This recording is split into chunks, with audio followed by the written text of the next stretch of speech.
Bonjour mes délicieux co-créateurs, c'est Lilou à Bordeaux avec un délicieux co-créateur François. Nous voilà pour une petite interview, un tête-à-tête, un moment de plaisir au cœur de la nature, parce que là on est quand même bien entouré. Il y a pas mal de choses qui se passent autour de nous là. Il y a plein d'éléments qui sont en train de nous parler. On a un studio qui est le plus large du monde. Ouais.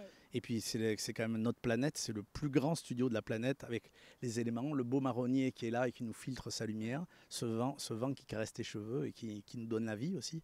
Super important et je remercie de m'avoir accueilli dans cet écrin de verdure. Ça fait un moment que tu explores ce monde, non? Ça fait longtemps que je l'explore, mais surtout ça fait que quelques années qui m'amènent une certaine réponse parce que pour explorer, on peut toujours explorer, mais si on explore, c'est pour avoir aussi des réponses. C'est ça qui est pétillant, justement. Parce que tu as pas mal voyagé. Tu savais ce que tu allais chercher à travers tous ces voyages? Raconte-nous un petit peu ce parcours qui t'a emmené à créer ces herbettes. Ah, vous racontez mon parcours, c'est toute une vie. Je viens d'avoir 55 ans passés, donc c'est très long, mais pour faire très court, c'est déjà, je pense qu'on a comme quelque chose qui est au fond de nous-mêmes. Et depuis tout petit, j'allais dans les lacs de montagne, j'allais regarder, voir les papillons voler, les apprendre, les racines, etc. Parce que aussi on m'a ouvert le cœur, mon papa m'a ouvert et du coup je suis allé chercher, ça m'a émoustillé, voilà, en fait c'est le mot, ça m'a émoustillé depuis que je suis petit, mais quand on est petit on est innocent. Et du coup, on bricole, justement, cette innocence nous donne cette fraîcheur. Alors, on ne va pas calculer, on ne va pas intellectualiser tout ça. Et donc, j'ai touché à beaucoup de choses. J'ai élevé des serpents. Alors, évidemment, les adultes qui étaient autour de moi, waouh! Je me rappelle encore aller en sixième avec une couleuvre autour du bras où le directeur appelle ma maman, etc. Donc, pour moi, c'était tout à fait naturel. Mais dans notre monde d'humain, si on peut l'appeler comme ça, c'est vrai que c'est un peu délicat, quoi. Et du coup... j'ai voulu aller beaucoup plus loin, plus j'ai grandi dans mon cheminement intellectuel et puis la découverte de la planète. Au fond de moi, je sentais que j'avais toujours une question de dire pourquoi on est là, qu'est-ce que je pourrais faire pour, je sais pas, pour répondre à certaines questions. Mais c'est la nature en fait qui est super importante parce que l'homme fait partie de cette nature, mais on s'en rend pas compte. Toujours pareil, parce qu'on est trop petit, il faut avoir des bagages. Il faut avancer dans son système et en fait on ne peut pas aller au-delà de son âge. Donc quand on est petit, on aime la nature, on aime les fleurs, on ne sait pas pourquoi, on fait des nœuds dedans, il se passe des choses, comme tout le monde fait d'ailleurs, mais après on grandit Mais ça t'a amené quand même à un moment de ta vie pour travailler près de Nicolas Hulot, de te travailler pour Ushuaïa, ça t'a emmené à faire des vidéos, ça t'a emmené à explorer la planète. Alors, je vais dire, attention, il ne faut pas déformer les choses. Effectivement, j'ai fait des émissions très ushuaïesques. Voilà, ce qui m'a permis de travailler effectivement avec cette nature un peu partout sur la planète et d'aller voir des cultures, d'aller voir des feuilles, des nervures, des lumières qui passent à travers notre atmosphère qui sont absolument fabuleuses. Et moi, j'ai toujours été guidé par fais au fond de ton cœur ce que tu as envie. Donc déjà à l'école, c'était qu'est-ce que tu veux faire? Moi, j'étais fasciné quand j'étais petit par Daktari. Daktari, qui est un vétérinaire qui traverse l'Afrique, à qui il arrive des tas de choses. Et quand il a fallu m'orienter, j'ai dit bah ouais, moi j'adore les voyages, j'élève des animaux et je voudrais être garde forestier, aller dans les pays. On dit ouais, toi c'est trop Daktari. Non, mais j'ai dit oui, mais c'est ça que je veux faire. Sinon j'adore la musique et la technique, etc. Puis du coup, j'ai choisi ce créneau-là, je suis parti comme ingénieur du son, ce qui m'a permis justement avec ce travail d'ingénieur du son de pouvoir partir dans des émissions très ushuaïesques un peu partout sur cette planète pour aller cueillir évidemment des sons, mais faire aussi beaucoup d'images. Et aujourd'hui, mais on va y revenir un petit peu plus tard, dans mon cheminement, aujourd'hui justement, j'arrive à combiner tout ça pour vous amener un certain message. Ouais, mais c'est ça, comment t'as découvert que tu pouvais faire parler la nature? Non seulement qu'elle avait quelque chose à te dire, mais que qu'elle pouvait te dire des choses, qu'elle pouvait nous communiquer des choses. Alors, j'ai découvert ça parce que, au fond de moi-même, j'ai vraiment cette question qui était là, ça me suffisait pas en fait, la nature qui est autour de nous. On peut avoir un monde très très loin dans son propre jardin, hein. C'est un peu comme Microcosmos, on rentre dans un autre univers. Et il me fallait une espèce de bain que j'ai pas trouvé ici dans nos contrées françaises. Et donc j'ai atterri en Afrique et là ça a été une espèce de révélation. Déjà ouverture de la porte de l'avion, une espèce d'odeur, une espèce de lumière. Je dis waouh, mais on y est. Et puis quand j'ai vu après, c'était un peu l'Amazonie, parce que moi j'ai vécu en Côte d'Ivoire, hein, avant la tectonique des plaques, c'était la même forêt que l'Amazonie. J'ai découvert tout ce que la nature pouvait nous donner. Alors à la fois qu'elle elle est très hostile, mais à la fois elle est très explicative. Mais pour la comprendre, il nous manque quelqu'un entre les deux. Il nous manque Enfin, moi, je sais qu'il me manquait un guide, il me manque quelque chose. Un messager. Un messager, exactement. Et donc, dans mon cheminement, quand j'ai compris certaines choses, je suis parti vivre en forêt. Et là, j'ai rencontré une peuplade qui habitait dans cette forêt, dont des chamans, qui ont bien compris ce qui se passait au fond de moi et qui m'ont dit un blanc qui va vivre là, il va mourir. Mais on te sent très proche de ce que nous, on vit. En plus, j'étais jeune, hein, j'avais 27 ans. Et donc, on va t'amener avec nous. Est-ce que tu as de la famille? J'ai dit non, ma famille est en France, mais j'ai coupé tous les ponts pour dire je vais me rendre disponible parce qu'il y a quelqu'un qui est en face de moi et qui va m'amener un message absolument peut-être fabuleux, mais comme un explorateur, ça me permettait d'aller dans un monde que j'avais envie d'aller, mais pas tout seul, évidemment. On ne s'improvise pas à monter l'Everest tout seul, hein. On a un guide, etc. Et là, quand tu veux dire chaman, tu veux dire le médecin local, tu veux dire des gens qui parlaient avec les plantes et la nature et qui arrivaient à guérir grâce à ça, tu voulais dire qui t'ont fait partir dans des transes, quel genre de chaman? Alors, pour moi, le chamanisme, c'est vraiment effectivement dans un village qui vit au milieu de la brousse, qui se lève le matin pour dire, voilà, on va aller gratter un petit peu, récupérer des feuilles pour pouvoir manger, faire sa provision d'eau, parce qu'on est dans de la survie, hein, vraiment. Hein. Il y a des gens qui sont spécialisés à l'intérieur de ce cheptel pour pouvoir amener le reste de la communauté à vivre. Donc effectivement, il y a des chamans qui sont plus dotés d'instincts spirituels pour aller guérir les gens. Il y en a d'autres qui sont plus orientés pour aller guérir le mental. Hein, parce qu'évidemment, entre ce qui est végétatif et ce qui est mental, il y a quand même un monde. On dit que c'est le deuxième cerveau aussi, le ventre. Et il y a toute une peuplade qui est autour, qui m'a accueilli, qui m'a proposé et qui m'a demandé ce que je venais chercher. Donc ça a été déjà un travail sur moi. Je ne pouvais pas leur dire comme ça, je suis venu chercher ça. Non. Il a fallu que je creuse, que je me mette dans ce bain-là, que je m'immerge avec eux, je m'immerge dans le grand verre, ce que j'appelle pour moi, parce que ces gens qui sont des gens qui ont grandi, oui, c'est du chamanisme, mais ils ont vraiment grandi avec les feuilles, etc. Hein. Juste pour donner une image, dans la forêt qui est verte, il y a très peu de rouge. Le seul rouge qu'on a, c'est son sang. Ça veut dire qu'aujourd'hui, si vous marchez pieds nus, que vous vous piquez même une petite épine, vous pouvez en mourir. C'est pour vous dire un petit peu comment on peut devenir humble avec son enveloppe corporelle. Parce que T'étais tout nu alors? Alors j'étais pas tout nu parce que je suis rentré avec des chaussures et que effectivement je pouvais pas me permettre. Eux ils ont les pieds qui sont faits depuis qu'ils sont petits. Hein. Il y a une épaisseur de ce qu'il faut dessous puisque évidemment ils se sont adaptés, hein, comme les dinosaures. Ceux qui s'adaptent pas meurent. Donc moi j'ai pris quand même les précautions de garder des chaussures strict minimum et c'est vrai que c'est vraiment le strict minimum. Mais d'apprendre avec eux donc tous les rudiments pour dire dès le début, bon, qu'est-ce qu'il faut? Dépêche-toi de manger du piment parce que tu vas avoir tel sangsue qui va venir, tu vas avoir tel moustique qui va venir. C'est une espèce d'éducation qui, au début, on se dit, waouh, est-ce que j'y reste ou pas? Mais ça va jusqu'aux plantes hallucinogènes. Est-ce qu'on peut en parler? Alors, on peut effectivement en parler. Ma démarche, moi, spirituelle, c'était justement de ne pas leurrer le cerveau. Alors, je vais peut-être me mettre des gens... C'est ton histoire. Voilà, c'est mon histoire. Je vais peut-être me mettre des gens qui vont dire oui quand même, bah oui, que ce soit l'alcool, ou que ce soit le cannabis, ou que ce soit l'iboga, ou plein d'autres graines, etc. Voilà, moi ce que je voulais, c'était y arriver. Arriver à aller me faire accompagner et d'aller maintenant tout seul dans ce monde, juste en état de conscience modifiée. C'était pouvoir faire ce lien, de pouvoir... Tu veux dire non induite ou induite? Je veux dire, en prenant quelque chose ou pas? Du tout. Nous sommes clairs. Voilà.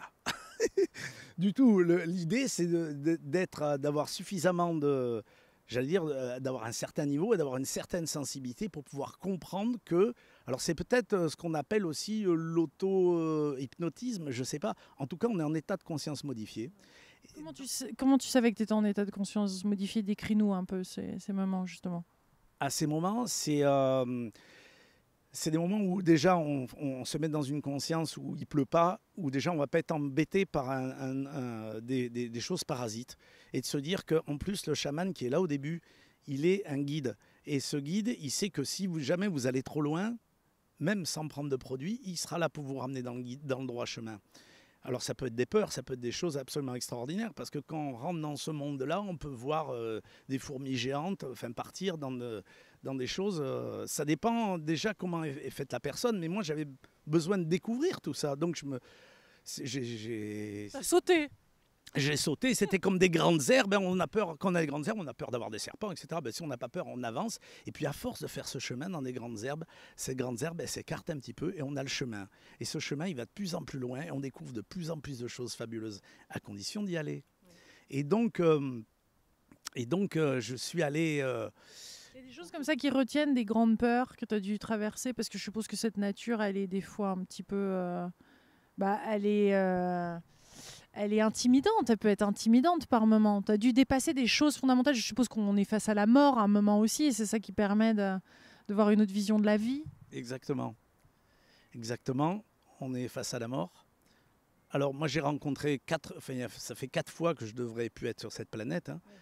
Mais je ne les ai pas rencontrés directement dans la forêt. Hein, alors en dehors du fait qu'effectivement je suis paludéen, des choses comme ça, alors que en plus je fais une petite parenthèse, il y a une super plante qui m'a complètement guéri, qui existe en l'artésunate par exemple.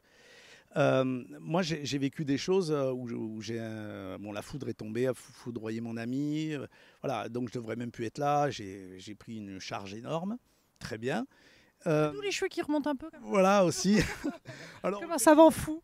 Effectivement, on peut se dire, il est branché, comme on dit, il est perché. Oui, et ce qui est important, c'est d'être ancré.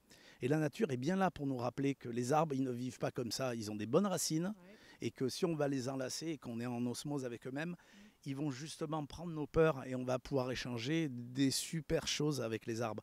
À condition, toujours pareil, d'avoir... Alors, j'appelle pas ça un niveau, je ne sais pas comment je l'appellerais, une certaine conscience des choses, de s'être détaché. Tout à l'heure, je vous parlais de mon enveloppe corporelle, je suis détaché de mon enveloppe corporelle et je me vois bien évoluer et ça me permet en même temps d'avoir du recul sur moi-même. Alors ça, par contre, la nature me l'a bien appris, effectivement, parce que vous mangez ça, puis la personne vous dit « mange ça » et vous êtes malade pendant 4 jours, mais malade, un truc... il vous a dit « bon, maintenant, tu as compris la puissance de la nature alors qu'on a mangé un quart d'ongle ». On dit ok, et là on devient humble parce qu'il dit t'en prends une moitié de plus et tu vas dans le coma et tu dis waouh. Bon, tout ça c'est la conscience qui va s'élever, bien évidemment. Après il y a des choses qui sont très bonnes, hein, qui sont très agréables aussi. On parle du sucre, des choses même très anodines.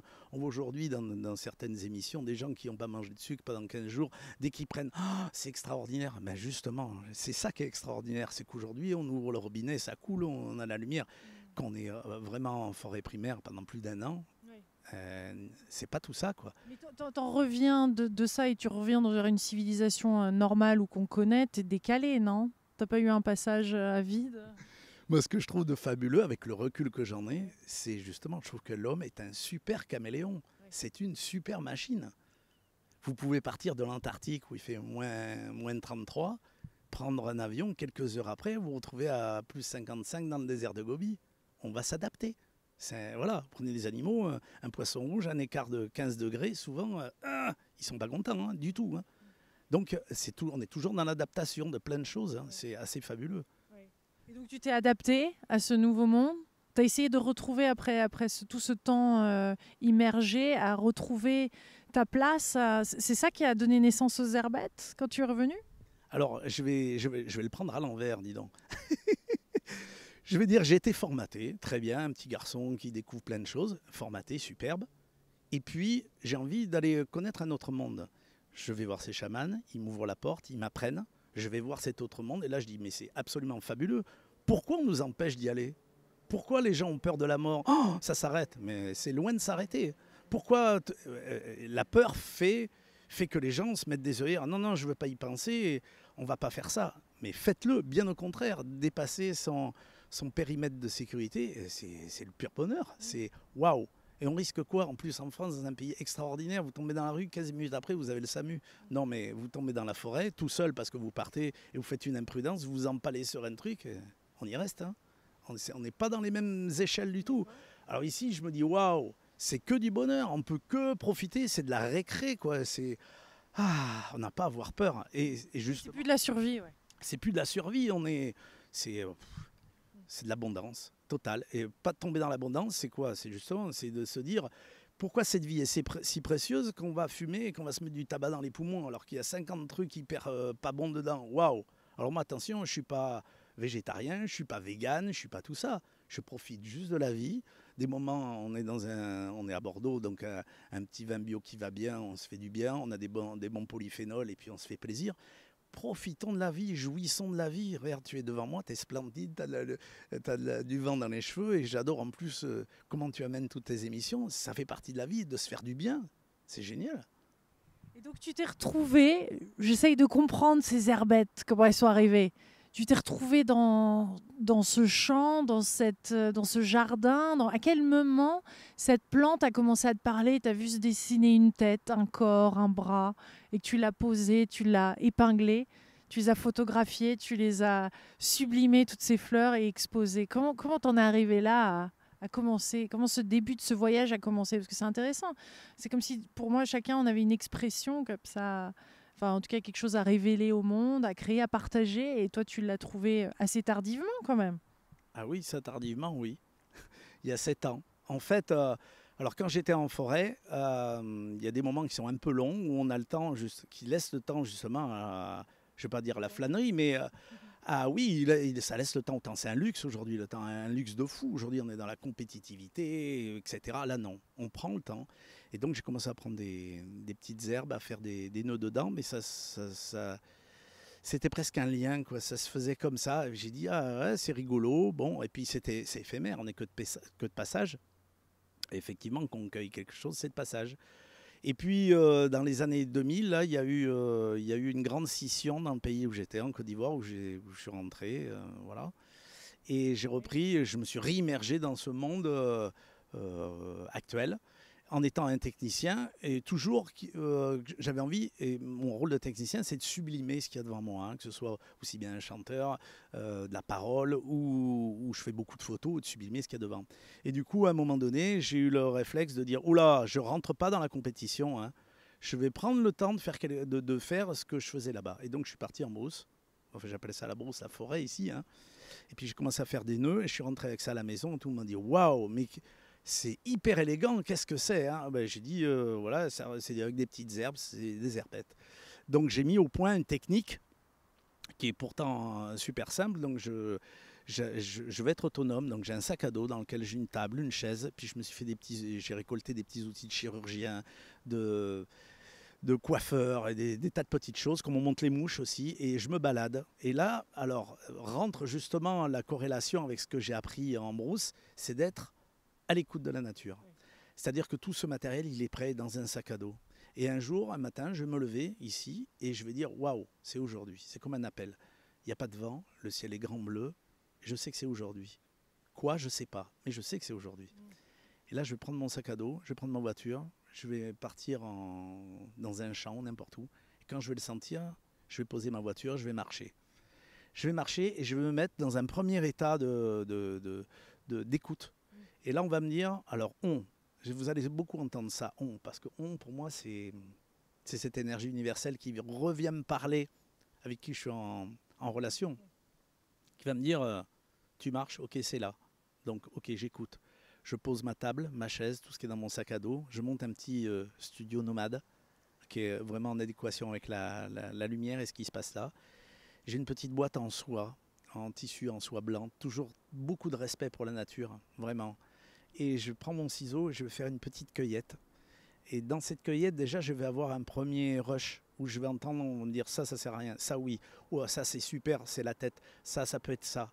Et je reviens en moins de 5 minutes avec cette cueillette, qui est déjà une offrande que la nature vient de nous donner, puisque je viens d'ôter la vie. Hein. Une fleur, c'est pas, oui, j'ôte la vie. Il y a un côté qui est en même temps une offrande. Je me pose sur ma table. Je vais rentrer dans un deuxième état de conscience modifié qui va être vraiment une transe créative. Et là, je vais entendre carrément ce qu'on va me dire avec un vrai dialogue. Bon, alors, tu pars de ça, ok, ça sert à rien. Là, tu vas me faire un trou dans... Ok, tu vas me faire un trou dans cette fleur, dans cette feuille. Ça passe là. Des fois, je pose des questions, mais pourquoi tu m'as fait ça? C'est vraiment codifié. Ça, tu le prends tout à l'heure, mets-le de côté, mets-le dans l'eau parce que ça va se faner rapidement, hop, et ça va être le chapeau, etc. En fait, j'exécute pas des ordres, des conseils qu'on va me donner pour faire cette herbette, mais moi, je vais même pas avoir conscience de ce qui se passe. En fait, je vais être dedans et je vais faire, oui, le mieux possible pour que techniquement, ce soit bien collé, que de la résine de pin, que ça ne tombe pas, etc. Et au bout de 20 minutes, il y a une elfe de haute couture végétale qui naît sous mes doigts, guidée par cette nature, et qui va me donner un signal quand je vais devoir finir de mettre, parce qu'elles sont très élégantes, hein, ce sont beaucoup de femmes, et on parle de la nature, c'est très féminin, c'est un hymne à la nature, à la femme, et à la beauté des choses, des couleurs, des textures. Hein. Et à la fin, je vais mettre des petits bijoux. C'est très délicat, ça se passe presque à la pince, ça se passe à la pince à épiler, d'ailleurs, j'ai dit presque à la loupe. Et quand ça va être terminé, on me dit, allez, c'est l'heure. Et là, je vais l'épingler sur un fond blanc. Et alors j'allais dire malheureusement, oui, je vais intercaler ce petit truc qui pour moi est absolument très important, la lumière. Nous, on est fait d'eau et de lumière, comme les plantes, comme tout ce qui est autour de nous. Hein. Je vais avoir une feuille blanche qui va être calée en plein soleil, très blanc, alors que ma création va avoir lieu à l'ombre pour qu'elle me donne le meilleur d'elle-même. Et je vais venir la piquer en plein soleil, en pleine chaleur. Et j'ai quelques secondes, je ne veux pas dire 2 minutes, quelques secondes pour prendre le meilleur d'elle-même avant qu'elle flétrisse et qu'elle meure. C'est un acte presque d'amour inconditionnel que les elfes, que la nature me donne. Rien que d'en parler, je suis très, très ému, parce que c'est très... Voilà, c'est très comme ça. Et donc du coup... un cadeau. Un vrai cadeau pour l'humanité hein, aussi. Hein. Parce que moi, je me sens comme un messager. C'est-à-dire que je pense que la nature me fait ce cadeau, passe par moi, pour amener un message à l'humanité. Alors évidemment, moi je la prends en photo en très haute définition, avec tout ce que j'ai appris pendant toutes ces années. Voilà, je l'éclaire avec des petites choses en éclairage naturel, avec des petits réflecteurs pour lui donner la vie. Et puis quand vous regardez les herbettes, on dirait qu'elles vont venir nous faire un câlin ou sortir de leur tableau. Et du coup, j'immortalise le temps tout de suite avec mon appareil photo. Oui. Ça, Parce que tu n'as pas beaucoup de temps avant comme tu dis, qu'elle se fane. La création, ça doit se passer en 20-25 minutes. Sinon, des fois, je hurle parce que je dis non, tu vas pas tomber. Entre 1 et 2 photos, je vois déjà, il y a tout qui tombe, hein, les coquelicots, des choses comme ça. C'est 3 minutes la durée de vie. Donc c'est... Tu leur parles, tu les encourages. Ah mais évidemment, puis je les remercie. Et quand donc j'ai fini cette création qui est devant moi et que j'ai fait ma photo, donc je regarde, je cours. Les gens me voient faire sur des images, me disent waouh, il speed. Ouais, je speed parce que c'est un concours entre le meilleur de ce que la nature va nous donner, le respect que j'ai pour elle et le temps qui fait encore son boulot chaque seconde.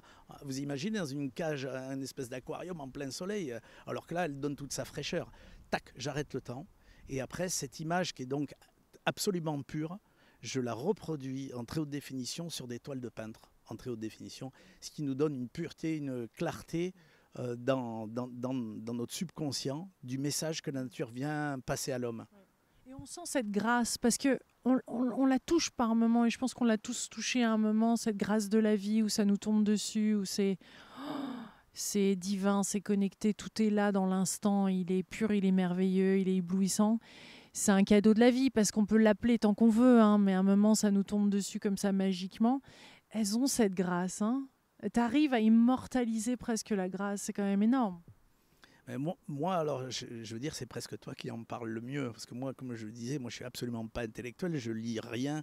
Moi, j'étais formé en brousse, j'allais le dire presque comme ça. Et aujourd'hui, cette grâce et toute la volupté qu'elles peuvent amener, je suis très émoustillé quand je lis le courrier que je reçois. Parce que, en fait, moi, j'amène ce message. Je me sens comme un explorateur du monde floral, voilà. Ce qui n'existait pas d'ailleurs, donc j'ai inventé ce mot, puisque ça n'existait pas dans notre monde, hein, explorateur. Et du coup, le message qu'elles amènent, moi je ne le connais pas. Il appartient à chaque personne. C'est-à-dire qu'il y a quelqu'un qui, quand je fais des expositions, il y a des gens qui se mettent devant telle figurine ou telle figurine, parce qu'elles ont toutes des noms de mannequins. Garance tout à l'heure. Voilà, des noms de mannequins, exactement. avec des couleurs, des températures de couleurs différentes qui parlent à certains chakras, etc. Quand les gens viennent, ils n'ont Dieu que pour elle, pour une, deux ou trois, en disant moi je me reconnais là. Elle vient me parler et les gens me prennent la main. Des fois ils me disent écoutez, je sais pas, mais j'ai jamais eu de sensation comme ça. Et c'est ça qui fait plaisir parce qu'aujourd'hui on est tous des poussières d'étoiles. On a dans notre ADN, on a tous été programmés, mais il y a des millions d'années pour ça et on ne gratte pas parce qu'on n'a pas le temps d'aller chercher ça. Et aujourd'hui, au lieu que ce soit moi qui aille cueillir les herbettes, c'est les herbettes qui viennent cueillir les humains. Ils viennent les cueillir avec ces sentiments qui sont très profondément enfouis au fond de nous. Et le message est entre l'herbette et la personne qui se fait cueillir. C'est ça que je trouve de fabuleux. Et effectivement, après, on peut lui mettre tous les adjectifs du monde. Pour moi, c'est un peu ineffable, quoi. C'est tellement, c'est un mélange de lumière, de grâce, de beauté, de design, voilà. Un peu rebelle aussi quand même, parce que tu nous fais des expositions comme ça. Des fois, on va te retrouver dans des lieux improbables. Hein. Petit coquin quand même, François. Hein. Mais il faut, parce que les herbettes, elles ne rentrent pas dans un cadre. D'ailleurs, elles n'ont pas de cadre autour, parce qu'aujourd'hui, hein, vous imaginez un pissenlit, il y a petit parapluie qui va s'en aller, et puis il va pousser là où il a envie, comme les herbettes. Moi, j'ai toujours fait ce que j'ai voulu. Et donc, je ne rentre pas dans un cadre. Les herbettes, elles n'ont pas de cadre, elles sont sur un fond blanc. Plein de gens me disent pourquoi vous ne mettez pas du rouge? Non, le message doit être pur. Et aujourd'hui, quand je dis à certaines autorités, j'ai tellement envie d'aller devant les humains et de leur présenter le message qu'elles viennent vous amener, on me dit ben non, hein, vous n'avez pas le droit, il faut un plan d'occupation des lieux publics, sinon on vous envoie les gendarmes. Et je dis bon, ben c'est ça le retour à l'humanité, d'accord. Donc, je vais faire des attentats artistiques. Et du coup, je me produis comme ça. Je vais sur le bord des rues quand j'en ai envie, comme là. Et puis, je mets mes herbettes et je viens discuter avec les gens. Les gens me disent mais qu'est-ce que ça fait du bien que vous soyez là? Ben oui, mais allez voir votre mère et dites-lui que vous voulez des artistes dans la rue. Voilà, il y a des... Et puis aussi, les herbettes, ce qui est très intéressant, c'est comme elles naissent là où elles ont envie, elles deviennent des ambassadrices. C'est-à-dire que s'il y a des endroits, je sais pas, de déforestation qui sont très engagés, des choses comme ça, ou peut-être qu'on verra plus certaines plantes, eh ben je pourrais me transporter là-bas, faire des herbettes et qu'elles deviennent des herbettes ambassadrices de cet endroit. Il y en a du travail. Il y a un sacré travail même. Fabuleux. Oh, c'est magnifique. Je pense à la Corse, là, l'immortel. Ah ben non mais... Alors, je ne sais pas quoi dire parce que je veux dire, j'aurais passé de ma vie déjà, ça c'est sûr. Et puis, j'espère qu'il va y avoir d'autres révélations auprès de d'autres explorateurs parce qu'il faut faut que le message y continue. Alors, j'ai un petit garçon qui a 14 ans et puis il s'y intéresse aussi. Non, mais j'espère que c'est le flambeau. Ouais. Il faut que ce soit l'universalité. Il faut absolument. Je vois qu'il y a une belle culture aussi qui permet aujourd'hui aux gens à changer de conscience. Hein, quand même, on s'en aperçoit bien à travers ton travail, à travers le travail de plein de gens. Et ça fait vraiment du bien. Le milieu écologique, tu t'en aperçois quand même, parce que tu as côtoyé, tu as vu des personnes s'effondrer ou du moins vendre leur âme, on va dire, au diable. Et d'autres, au contraire, hein, qui ont... C'est pas toujours évident d'être droit comme ça dans ses basques et d'avoir cette intégrité jusqu'au bout. Mais qu'est-ce que c'est bon de le vivre. La liberté, ça a un prix. Moi, je pense que j'ai tout fait pour l'avoir. J'ai passé des caps durs, des fois très durs même. Mais alors aujourd'hui, quel bonheur, quoi. Je respire. Ah, ça fait du bien. Bien dans tes baskets. Et je m'exprime bien. Et surtout, mon premier cadeau, c'est d'abord cette relation avec cette nature. Le deuxième, c'est de pouvoir le partager avec les humains. Mais j'expose dans des endroits où ils me font venir, moi, dans tous les domaines, hein, chez les geekers l'autre jour, avec la ferme de la glutamine à Bordeaux. 24 heures du recyclage, tu étais présent. Incroyable. Et puis dans des endroits, dans tous les endroits, et c'est fabuleux. Et la nature est partout. Oui, et c'est ça qui est bien, c'est que telles que ces plantes, elles te montrent le chemin pour les créer, ces herbettes. Et qu'elle passe le message. Il y a aussi les endroits, je suppose, là où tu es appelé, les contacts que tu as et tout ça aussi, ça a son propre timing. Tu vas te retrouver dans un pays au contact d'une personne ou à exposer là et finalement c'est bien, tu n'as plus qu'à te laisser comme ce vent flotter, guider. Tu es dans le flow, François. On est dans une mouvance et j'ai un segment qui m'appartient, qui est ma vie. Je ne sais pas quand est-ce que ça va s'arrêter. Mais aujourd'hui, comme un bouchon dans l'eau, je me laisse guider, je fais attention aux écueils gentiment. Et puis ça va dans tous les domaines, hein. La haute couture. Là, récemment, j'ai fait des choses pour quelqu'un qui a racheté la Lique. Vous voyez, on est dans une très haute gamme. C'est vraiment extraordinaire. Enfin, merci la vie, quoi. Mais moi, j'ai hâte de voir l'évolution de ces herbettes. Et c'est vrai que j'ai moi-même craqué sur une belle herbette du nom de pavot. C'est pas évident ça, comme à créer une herbette en pavot quand même, puisque mon futur mari s'appelle Pavot. Tu m'as donné un challenge, hein. Mais Et tu l'as relevé. il faut le relever. Mais c'est ça qui est bien de sortir. Moi, je savais qu'on cueille un pavot, c'est 45 secondes à 3 minutes, hein, ça dépend. Et le jour où j'ai pensé à toi, parce que je dis voilà, on me demande quelque chose, je vais le faire. D'ailleurs, tu ne la connais pas encore, mais je te la ferai découvrir. Ça a été en même temps un vrai speed et j'ai réussi à faire une herbette en pavot. Après, j'ai été invité aussi par le maire de Venise. J'ai demandé qu'on me tienne la main pour faire une collection pour Venise. Il n'y a qu'à demander. Les esprits sont là, nos anciens sont là, nos animaux qui nous gardent sont là, nos anges gardiens sont là. J'ai eu la chance de pouvoir leur parler et grâce à l'introduction de ces chamans, aujourd'hui je vais leur parler directement de moi-même. Et là tout le monde est là pour m'aider et pour vous passer le message, et fabuleux quoi. Il n'y a qu'à demander. Oui, oui, oui. Merci François. Demandons et remercions chaque instant. Merci beaucoup. Merci de m'avoir invité et puis de passer cette parole, parce que toi aussi tu es une messagère à ton niveau, c'est sûr. Merci d'être inspiré, merci. Merci. Gros bisous à tous. On vous embrasse très très fort. À très vite. Au revoir.